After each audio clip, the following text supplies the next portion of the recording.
നവകേരള സദസ്സ്, ലോക മലയാളി സഭ, അയ്യപ്പ സംഗമം ഇവ മൂന്നും നടന്നില്ലായിരുന്നുവെങ്കിൽ. തനിനാടൻ മലയാളി ന്യൂസിലേക്ക് സ്വാഗതം.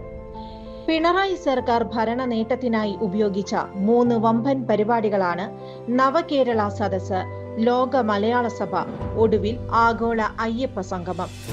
പ്രചാരണങ്ങൾ കൊണ്ട് കൊഴുപ്പിച്ച മേൽപ്പറഞ്ഞ 3 മെഗാ പരിപാടികളും വലിയ പരാജയമായത് ആയതിന് നേരിട്ട വലിയ അപഖ്യാതികൾ കൊണ്ടാണ്.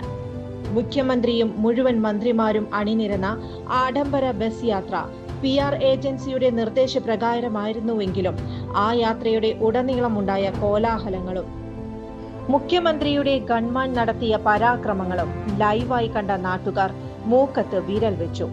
ഇതോടൊപ്പം ഡിഫിക്കാരുടെ രക്ഷാപ്രവർത്തനം വലിയ കോലാഹലമായി. ഇതേ അവസ്ഥയാണ് ലോക മലയാളി സഭയ്ക്കും സംഭവിച്ചത്.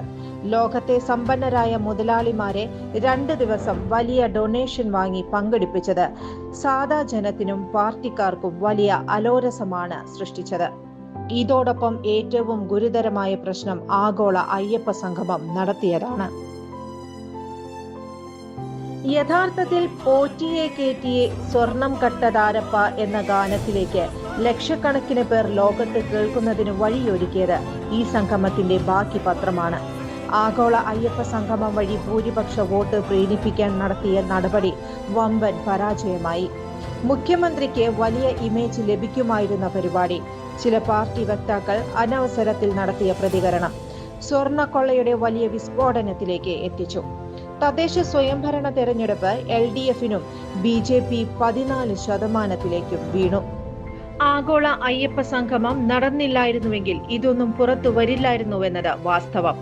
വെളുക്കാൻ തേച്ചത് പാണ്ടായത് പോലെയായി 3 മെഗാ പരിപാടികളും. ഈ 3 പരിപാടികൾക്കും പരസ്യ പ്രചാരണത്തിനും മറ്റുമായി 100 കോടിയെങ്കിലും സർക്കാർ പണം ഖജനാവിൽ നിന്ന് ഒഴുകി. എന്നിട്ട് ഭരണപക്ഷത്തിന് സംഭവിച്ചത് തീർത്താൽ തീരാത്ത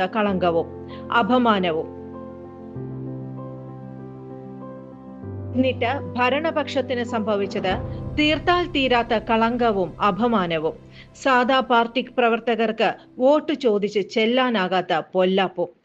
അതാണ് ഈ 3 മെഗാ പരിപാടികളും നടക്കാതിരുന്നുവെങ്കിൽ സർക്കാർ ഖജനാവിന് 100 കോടി ലാഭവും.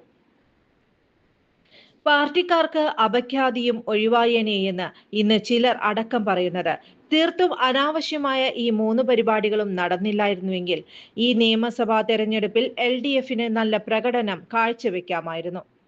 നന്ദി, നമസ്കാരം. തനിനാടൻ മലയാളി ന്യൂസ്.